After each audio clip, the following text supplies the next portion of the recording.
Hey guys, Ken here from the Retro Toy Escapades channel in Malaysia. MOTU Origins Wave 11 is set to bring back the Snake Men, with Rattlor being one of the featured figures in that wave. Now, I had a Rattlor in my collection but sold it off years ago. And then after seeing the images of the new incoming figure that replaces the striking head action with something of a crappy looking plastic neck attachment instead, I decided to revisit the vintage original again, and in fact I was happy to have scored this luckily off a local seller in order to get this throwback review done. Now I have to say that it's pretty great being reunited with this action figure again after so long, and after not having seen it for all these years, I forgot that he's got some really incredible texture and detail on his head sculpt here. This is some very impressive work indeed.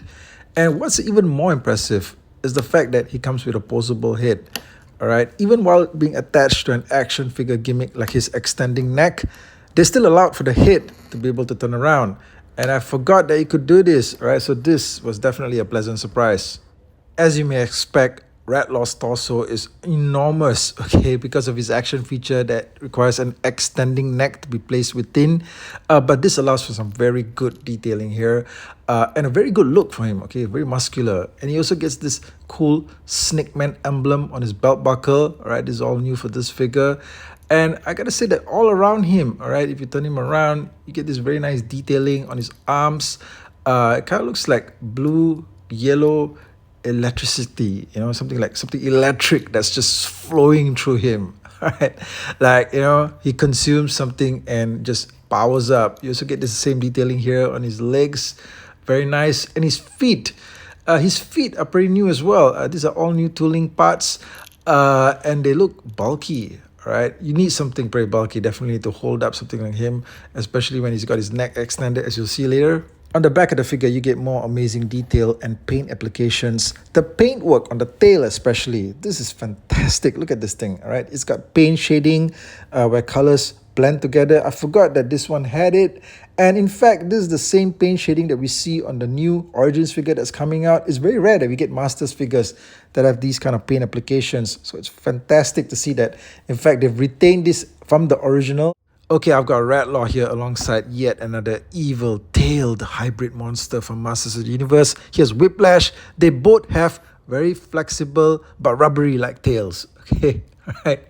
And I used to hate it, okay, when I saw this on Whiplash, but somehow I feel that the execution on Rattlor here is a lot better.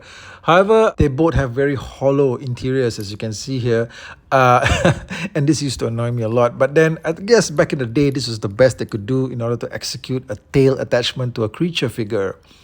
Okay, the thing about Rattlor's tail also is that it actually is a bit long. It extends, in fact, further past the figure. So this, in a way, kind of like sometimes makes him a little bit hard to stand up, right? Because the tail is not posable.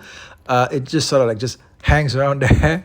And if you want to get him standing up, you really have to position the figure just right. What you want to do is get the tail positioned ever so comfortably behind him, and try not to move it around too much. Okay, so if you want to keep him on display like this, standing up, all right, yeah, just you don't need to move the tail around all that much, because what happens is that if you were to nudge it ever so slightly, right, he's just gonna fall forward, right?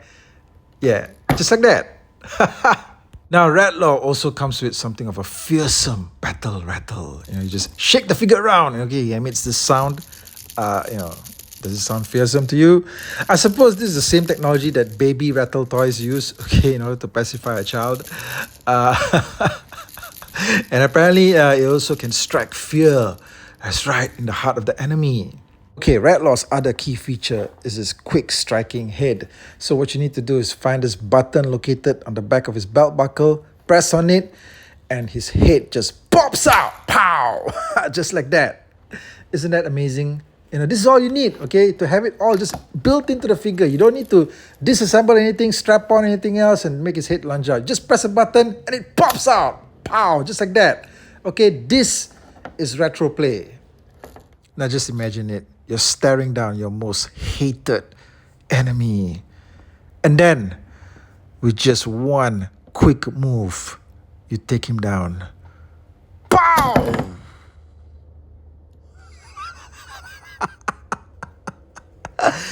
You see how easy you went down? And then when he tries to get up again, all you gotta do is just lay him out cold. One more time.